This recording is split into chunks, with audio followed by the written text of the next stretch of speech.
இன்றைய ஜீவமன்னா. உன் சூரியன் இனி அஸ்தமிப்பதுமில்லை, உன் சந்திரன் மறைவதுமில்லை.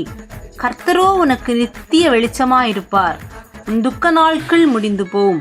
ஏசாயா 60:20. Today's living manna. Your sun shall no longer go down, nor shall your moon withdraw itself. For the Lord will be your everlasting light, and the day of your mourning shall be ended.